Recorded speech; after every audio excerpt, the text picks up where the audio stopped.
قل لا أسألكم عليه أجرا إلا المودة في القربى آمنت بالله صدق اللہ مولانا العظیم۔ معزز و مکرم سامعین، کروڑا بار شکر ہے اس پروردگار عالم کا کہ جس نے آج کی صبح ہمیں پھر سے زندگی عطا فرمائی اور ہمیں یہ سعادت اور توفیق دی کہ ہم اپنے پروردگار کے ہاں آ کر سجدہ ریز ہوئے۔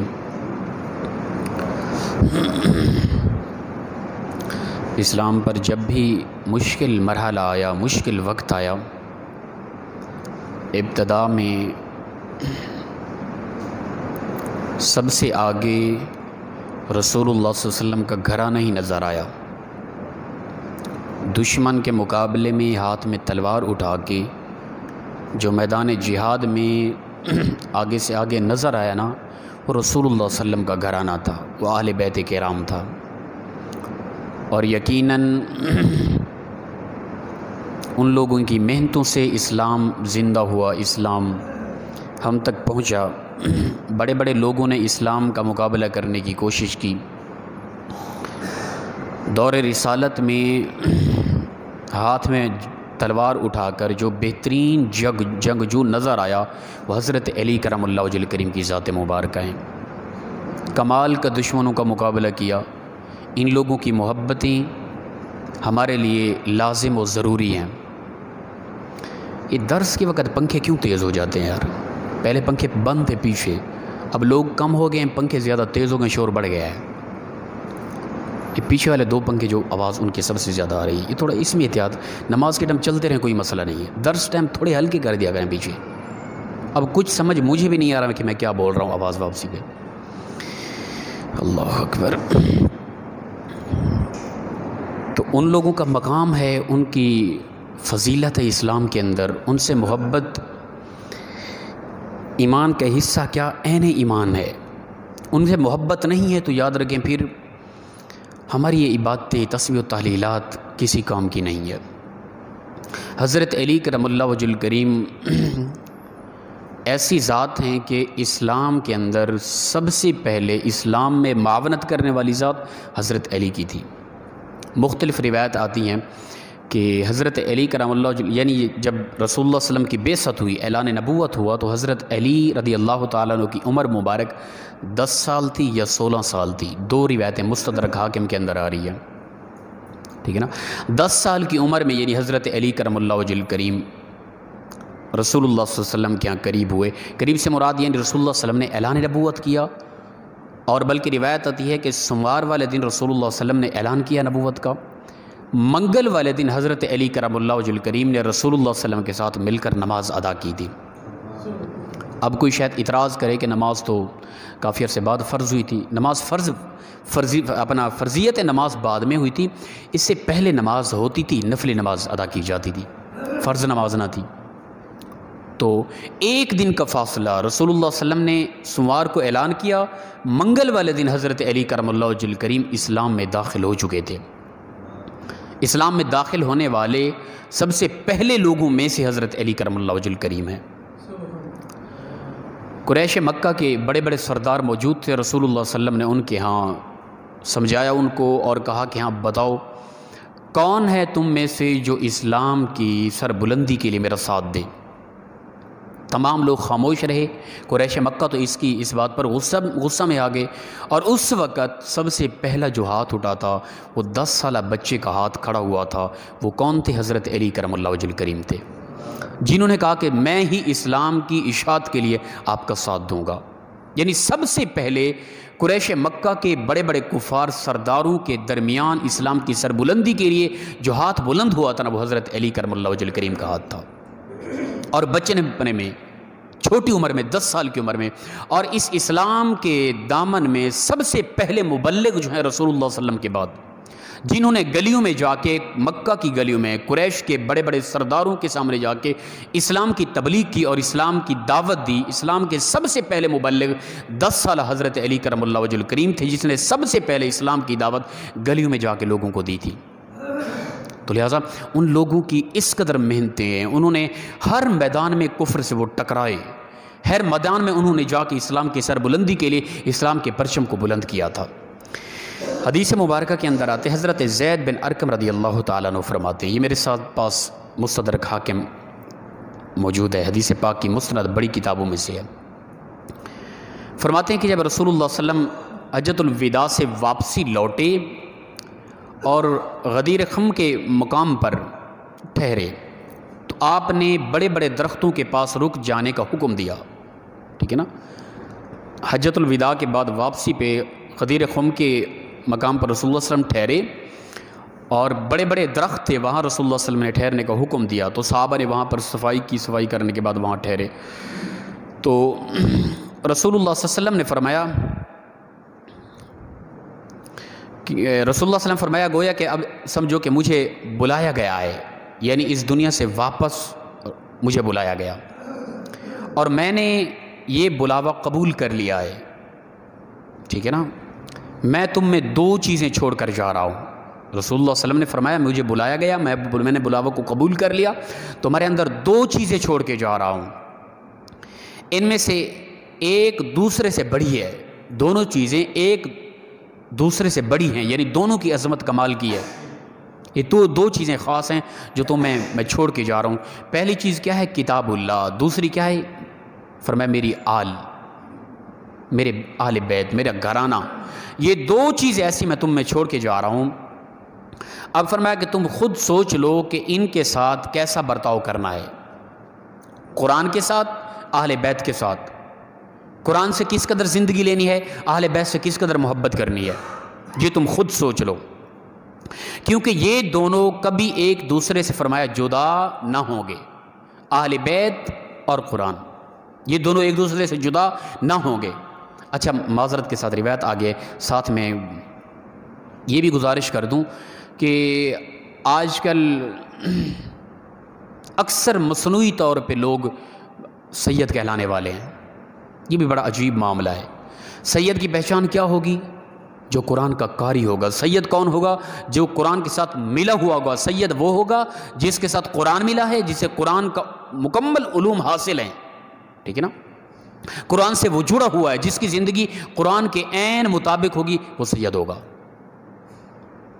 کیوں؟ اس لیے اللہ کے نبی صلی اللہ علیہ وسلم فرما رہے ہیں کہ یہ دونوں چیزیں ایک دوسرے سے جدا نہ ہوگی، حتیٰ کہ یہ دونوں چیزیں اکٹھی حوض کوثر کے پاس آ کے مجھے ملیں گی، میری آل اور قرآن۔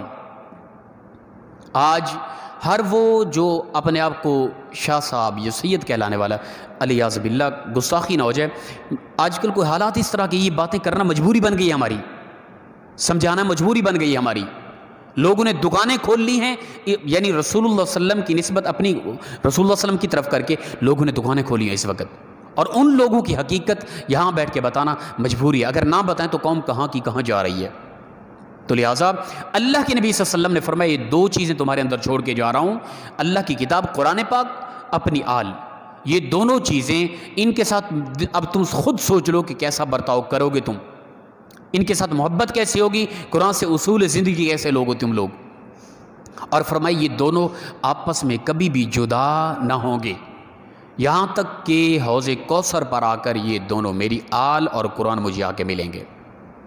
اب ہم نے دیکھنا یہ ہے کہ جس کے ہم قدم چوم رہے ہیں اور وہ اپنے آپ کو کیا کچھ کہلا رہا ہے، قرآن کا کس قدر علم ہے اسے، وہ قرآن سے اور قرآن اس سے کتنا منسلک ہے، کس قدر وہ قرآن کے قریب ہے۔ ایک ایسا آدمی اسے پتہ ہی نہیں، اس کی زندگی قرآن کے بالکل خلاف ہے، اور وہ کیا کچھ کہہ رہا ہے اور ہم اسے کس قدر عزت دے رہے ہیں۔ آل رسول ہوں اور قرآن سے دور ہوں، ایسا ممکن ہی نہیں ہے، اللہ کے نبی پہلے فرما گئے ہیں یہ بات۔ پھر آپ نے فرمایا بے شک اللہ تعالیٰ میرا مولا ہے اور میں ہر مومن کا مولا ہوں۔ رسول اللہ صلی اللہ علیہ وسلم نے یہ وہی روایت جا رہی ہے، فرمایا اللہ میرا مولا ہے، پھر میں ہر مومن کا مولا ہوں۔ پھر آپ صلی اللہ علیہ وسلم نے فرمایا کہ حضرت علی کا آپ نے ہاتھ تھام کر فرمایا کہ جس کا میں مولا ہوں اس کا علی مولا ہے۔ یہ کئی کتب حدیث میں یہ روایت موجود ہے۔ اور مولا کے مختلف معنی ہیں، مولا کا معنی یار و مددگار بھی ہے، مولا کا معنی افضل اولا بھی ہے، کئی معنی علماء نے کی ہے۔ بہرحال مولا علی لفظ کہنے میں کسی قسم کی کوئی حرج نہیں ہے، لفظ مولا علی کے یہ بہترین لفظ ہے جو رسول اللہ صلی اللہ علیہ وسلم نے کہا ہم مومن ہیں الحمدللہ، حضرت علی ہمارے مولا ہیں، وہ سے جو معنی بھی مراد لیں آپ۔ تو اس کے بعد رسول اللہ صلی اللہ علیہ وسلم نے فرمایا، دعا کی، اے اللہ تو اس سے محبت کر جو علی سے محبت کرے، ٹھیک ہے نا، اے اللہ تو اس سے محبت کر جو علی سے محبت کرے، اور تو اس سے دشمنی رکھ جو اس علی سے دشمنی رکھے۔ جس کے دل میں بغض علی ہے، خدا کی عزت کی قسم وہ مومن قطعا نہیں ہو سکتا، بلکہ اللہ اس کے ساتھ اعلان جنگ کرتا ہے، اللہ اس کے ساتھ اعلان دشمنی کرتا ہے، اس کا کیا بچتا ہے بتائیں۔ تو لہٰذا آل رسول سید زادہ وہ قرآن سے اور قرآن اس سے کبھی جدا نہ ہوگا، یہ مین نشانی ہے، یاد رکھیں۔ تو حضرت علی کرم اللہ وجہ الکریم وہ ہمارے مولا ہیں، ٹھیک ہے نا، مولا علی کہنے میں کسی قسم کی کوئی حرج نہیں ہے، ان لوگوں نے محنتیں کی ہیں۔ حضرت عبداللہ ابن عباس رضی اللہ تعالیٰ فرماتے ہیں کہ حضرت علی کرم اللہ وجہ الکریم میں 4 خصوصیات ہیں جو کسی دوسرے میں نہیں پائی جاتی، ٹھیک ہے نا، اسلام کے لحاظ سے اسلام میں ان کے اندر 4 ایسی خصوصیات، ان میں سے پہلی یہ کہ تمام عرب و عجم میں یہ شخص ہیں، پہلے یہ شخص ہیں جنہوں نے رسول اللہ صلی اللہ علیہ وسلم کے ہمراہ اسلام میں نماز پڑھی ہے۔ ان سے پہلے کسی نے بھی رسول اللہ صلی اللہ علیہ وسلم کے ساتھ مل کر سب سے پہلے جنہوں نے نماز پڑھی ہے وہ حضرت علی کرم اللہ وجہ الکریم ہے، پہلی خصوصیت۔ دوسری فرمایا کہ رسول اللہ صلی اللہ علیہ وسلم کے دور میں حضرت علی کرم اللہ وجہ الکریم واحد وہ ذات ہیں جو ہر جنگ میں جنہیں رسول اللہ صلی اللہ علیہ وسلم نے جھنڈا عطا کیا ہے، اسلام کا پرچم مین ہر جنگ کے اندر حضرت علی کرم اللہ وجہ الکریم کے پاس ہی ہوتا تھا۔ نمبر 3 فرمایا کہ معراج کے دن انہوں نے ہی رسول اللہ صلی اللہ علیہ وسلم کے ہمراہ صبر کیا، یعنی وہ احد کے مقام پر رسول اللہ صلی اللہ علیہ وسلم جب یعنی کافی معاملات خراب ہو گئے تھے، رسول اللہ صلی اللہ علیہ وسلم کے دانت مبارک شہید ہو گئے تھے، اور کچھ یعنی ایسے صحابہ تھے کافی تعداد میں جو پیچھے ہٹ گئے تھے، ٹھیک ہے نا، رسول اللہ صلی اللہ علیہ وسلم کے قریب سے بھی پیچھے ہٹ گئے تھے کافی صحابہ، معاملات اس قدر خراب ہو گئے تھے، اور اس وقت کئی صحابہ تھے رسول اللہ صلی اللہ علیہ وسلم کے قریب، پر ان میں جو واحد سب سے زیادہ قریب تھے وہ حضرت علی کرم اللہ وجہ الکریم تھے، جو رسول اللہ صلی اللہ علیہ وسلم کے زخموں پر یعنی پانی کے ذریعے زخم دھو رہے تھے، رسول اللہ صلی اللہ علیہ وسلم کی ہر لحاظ سے معاونت کر رہے تھے، اور اپنی ڈھال کے ذریعے یا وہ چمڑے کی کچھ اس طرح کی چیزیں تھیں ان کے ذریعے وہ تیر آنے والے جو تھے وہ رسول اللہ صلی اللہ علیہ وسلم کے سامنے سے روک رہے تھے۔ یہ خصوصیت حضرت علی کرم اللہ وجہ الکریم کے ساتھ ہے۔ اور اسی طرح فرمایا کہ حضرت علی کرم اللہ وجہ الکریم کی ذات مبارکہ ہیں جنہوں نے رسول اللہ صلی اللہ علیہ وسلم کو غسل بھی دیا، رسول اللہ صلی اللہ علیہ وسلم کو لحد میں بھی اتارا، یہ مقام بھی حضرت علی کو ملا۔ تو اتنی بڑے فضائل، اتنی بڑی عزتیں، اتنا بڑا مقام پروردگار نے ان لوگوں کو عطا کیا ہے۔ حضرت علی کرم اللہ وجہ الکریم آپ کی شہادت کے متعلق مختلف روایات آتی ہیں، 17 رمضان کو بھی آتا ہے، 21 رمضان کے متعلق بھی تذکرہ آتا ہے۔ یہ مستدرک حاکم میرے سامنے یا کٹھی 2 روایتیں مختلف دنوں کے متعلق وضاحت کر رہی ہیں۔ حضرت عبد الرحمن بن ابی یعلا فرماتے ہیں کہ حضرت علی کرم اللہ وجہ الکریم کو 40 سنہ ہجری 17 رمضان المبارک جمعۃ المبارک کے دن شہید کیا گیا۔ رمضان المبارک جمعہ کا دن اور 17 رمضان، اور ساتھ ہی یہ روایت آ رہی ہے 21 رمضان المبارک، مختلف روایت ہے، برای اس میں کوئی اختلاف والی کوئی جھگڑے والی بات ہے ہی نہیں، جس دن بھی شہادت رمضان شریف میں ہوئی ہے وہ جمعہ کا دن تھا، اور آپ کی مدت خلافت 4 سال 9 ماہ تھی، اور شہید کرنے والا جو آدمی تھا نا عبد الرحمن بن ملجم نامی شخص تھا، انہوں نے شہید کیا حضرت علی کرم اللہ وجہ الکریم کو۔ آپ کی شہادت کے وقت جو عمر تھی نا، یہ بھی مختلف روایت آتی ہیں، 63 یا 64 سال تھی، 2 روایتیں مختلف آتی ہیں۔ ابن شہاب فرماتے ہیں کہ میں جہاد کے ارادہ سے دمشق آیا تو میں نے عبد الملک کو دیکھا کہ وہ لوگوں کے درمیان بیٹھے ہیں، لوگوں کو کچھ باتیں سمجھا رہے ہیں، میں پیچھے جا کے ان کو سلام کرنے کے لیے گیا، پیچھے بیٹھا تو انہوں نے دیکھا کہ ابن شہاب فرمایا تو آگے ہو، بلکہ وہاں سے پوچھا ابن شہاب تجھے پتہ ہے کہ جس دن حضرت علی کرم اللہ وجہ الکریم کی شہادت ہوئی ہے تو بیت المقدس مسجد اقصیٰ کی کیا حالت تھی؟ میں پیچھے سے بیٹھا ہوا تھا، میں نے کہا مجھے علم ہے۔ تو عبد الملک نے مجھے کہا کہ قریب آ جاؤ، تو میں لوگوں سے پیچھے سے چلتا ہوا ان کے قریب پہنچا، تو وہ میرے بالکل قریب ہو کے سلو انداز میں مجھ سے پوچھا بتاؤ کیا ہوا تھا جس دن حضرت علی کرم اللہ وجہ الکریم کی شہادت ہوئی تھی، بیت المقدس مسجد اقصیٰ کی کیا حالت تھی؟ انہوں نے کہا کہ جس دن حضرت علی کرم اللہ وجہ الکریم کو شہید کیا گیا تھا اس دن مسجد اقصیٰ کی حالت یہ تھی کہ کوئی بھی اینٹ اٹھاتے اس اینٹ کے نیچے بہتا ہوا خون نظر آتا تھا، یعنی اس وقت پوری دھرتی خون کے آنسو رو رہی تھی جس دن یہ بڑا ظلم و ستم ہوا، حضرت علی کرم اللہ وجہ الکریم کو شہید کیا گیا تھا۔ تو دین اسلام کی سربلندی کے لیے ہر میدان کے اندر آل رسول ہی نظر آئی ہے، ہر میدان کے اندر اسلام کا پرچم بلند کرتے ہوئے آل رسول ہی نظر آئے ہیں۔ اگر آج کوئی یہ نعرہ لگاتا ہے آل رسول ہونے کا اور اس کا کردار بالکل دین سے دور ہے تو مجبور ہیں، پھر ہم کیا کر سکتے ہیں؟ اللہ کے نبی نشانیاں جو میں نے بیان کر گئے، فرمایا نہ وہ قرآن سے دور ہوں گے نہ قرآن ان سے دور ہوگا، وہ بالکل ملے ہوئے حتیٰ کہ قیامت کے دن حوض کوثر بنا کر مجھے ملیں گے۔ تو لہٰذا اگر خدا را کوئی ہیں اس طرح کی بات کرنے والے یا انہوں نے مصنوعی طور پہ اپنے آپ کو اس طرف منسوب کیا ہوا ہے تو کم از کم اس انتصاب کی وجہ سے کچھ حیا کرتے ہوئے ہم اسلام کے مزاج کو دیکھ لیں۔ تو لہٰذا ان کی محبت ہمارے لیے لازم اور ضروری ہے۔ آل رسول یہ ہمارے ایمان، عین ایمان ہے ان کی محبت۔ آل رسول کے بغیر کچھ بھی نہیں ہے، آل رسول کے بغیر نمازیں، عبادتیں سب کچھ بیکار ہیں ان کی محبت کے بغیر۔ اگر آل رسول کی محبت ہے، اچھا یاد رکھیں کچھ طبقہ ایسا بھی ہے وہ آل رسول کا نعرہ لگاتا ہے، نہ انہیں نماز کا پتہ ہے، نہ وہ قرآن پر سے ایمان رکھتا ہے، کیا کیا تماشا لگا رکھا ہے انہوں نے۔ یہ بھی ایمان اپنا محبت اہل بیت جھوٹی ہے، یاد رکھیں۔ اگر محبت اہل بیت ہے تو ہم نے ان کا کردار دیکھنا ہے، ان کی زندگی دیکھنی ہے، قرآن کو دیکھنا ہے، اصول اسلام کو دیکھنا ہے، اس کے مطابق ہم نے پھر جینا ہے۔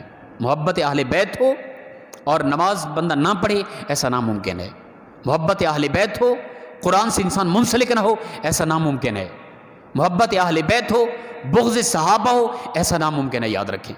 جس کے دل میں محبت اہل بیت ہے اس کے دل میں صحابہ کی محبت بھی ہوگی، جس کے دل میں محبت اہل بیت ہے اس کے دل میں قرآن کی محبت بھی ہوگی، وہ قرآن کو بھی ناقص نہیں مانے گا، وہ قرآن کو بھی مکمل مان کر قرآن کے مطابق زندگی گزارے گا۔ جس کے دل میں محبت اہل بیت ہوگی وہ عجیب طرح کے معاملات اسلام کے برعکس چلتا ہوا قطعا نظر نہیں آئے گا۔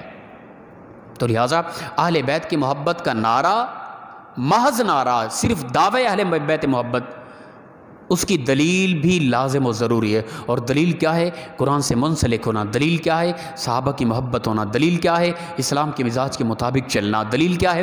ہمارا اوڑھنا بچھونا کم از کم اسلام کے مطابق تو ہو۔ یہ جو طبقہ عجیب طرح کے نعرہ لگا رہا ہے ان کی شکل و صورت تو دیکھیں، ان کے حالات تو دیکھیں، یہ کیسی زندگی جی رہے ہیں، کون سا طریقہ ان کا اسلام کے مطابق ہے۔ تو لہٰذا اہل بیت کی محبت عین ایمان ہے۔ ہر میدان میں رسول اللہ صلی اللہ علیہ وسلم کے دور میں حضرت علی کرم اللہ وجہ الکریم اپنے ہاتھ میں تلوار اٹھائے میدان جہاد میں کفر سے ٹکراتے ہوئے نظر آئے۔ اس کے بعد جب سب سے بڑا اسلام پر حملہ ہوا دور یزیدیت میں، اس وقت بھی علی کا شہزادہ امام علی مقام امام حسین میدان کربلا میں اتر کر اسلام کے پرچم کو انہوں نے بلند کیا تھا۔ اللہ تعالیٰ سے دعا ہے پروردگار مخلصاً انداز میں آل رسول کی حقیقی محبت ہم سب کے دلوں میں اجاگر فرمائے۔ وآخر دعوانا ان الحمد للہ رب العالمین۔